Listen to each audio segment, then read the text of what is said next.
From as far back as I can remember, really from a very young age, my mom was always a Christian. She took us to church growing up, me and my siblings. She would teach us about God and the Bible, that God loved us, that God could do anything, just anything that you'd even want your mom to teach you about God. She was fantastic. But from a pretty early age on as well, for a few different reasons, it just didn't seem real to me. My parents split up when I was pretty young, divorced. My dad moved away, far away at different points, and I didn't get to see him very often. My mom was always there in ways that a single mom can be there, working a lot, trying to provide for me and my brothers and my sisters. And I just remember pretty young that the world seemed like two different places. That my mom loved me, but I wasn't sure if my dad did. That there was so many good, happy times, so many wonderful things, and just so much junk, so much hurt and so much pain. My mom eventually remarried to a man that she thought was a Christian. And pretty early on in that marriage, we discovered that maybe that wasn't the case. I remember being so excited of, okay, my dad isn't here, but now maybe I could have another dad and someone to teach me things and someone to love me and someone to just take care of us.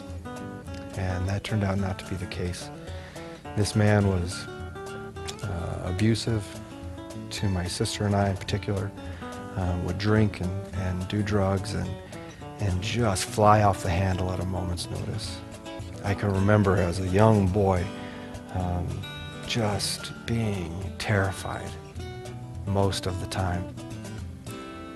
I remember at one point, to teach me some lesson, who knows what, him holding my hand over the stove.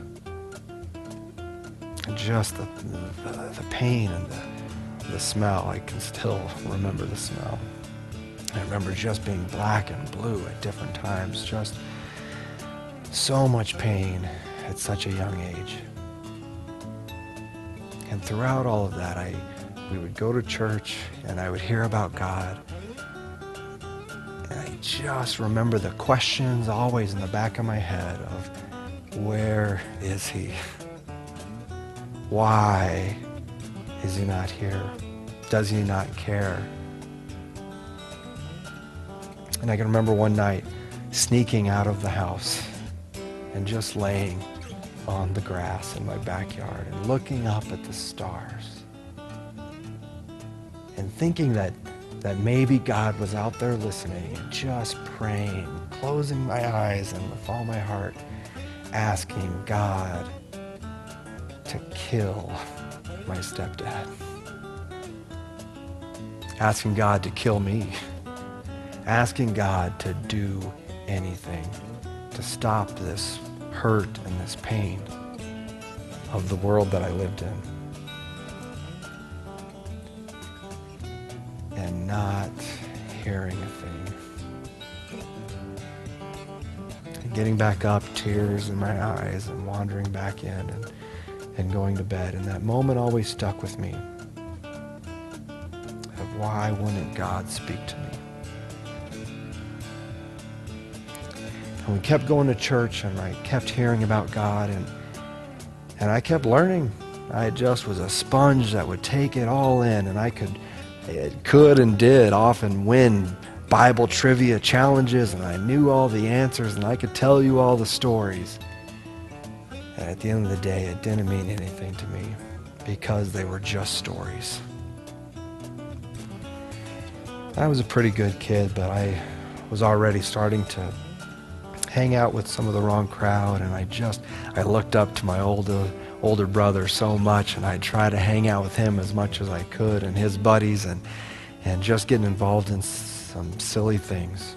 And I remember one night in particular, we had gone to this party and drinking and hanging out, and some conflict with some people next door, the wrong kind of people to have conflict with. And as we left the party that night, we did some donuts in their front yard and sped away, only to get stuck on the railroad tracks in my mom's car that we had taken and weren't supposed to.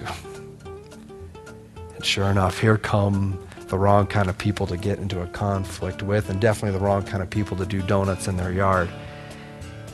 And this fight breaks out. My mom's car is throttled. My friends are getting beat up, and one friend in particular gets hit in the head with a baseball bat, and as the chaos ensues and we get away, we're driving my friend to the emergency room. The same emergency room that my mom works at as a nurse. And this is just one night in particular of just evidence that my life was beginning to unravel. And I think my mom recognized that a little bit. So she sent me to go live with my dad in Florida. And I get there, and just still this bundle of hurt and anger and just mad at the world and mad at myself and mad at everyone. And I remember going to church with my dad and my stepmom and just thinking, what a joke. I'm on to this game. And this church was different than the church that I had grown up in. And everyone seemed happy and joyful. And I just remember thinking, these people they don't know.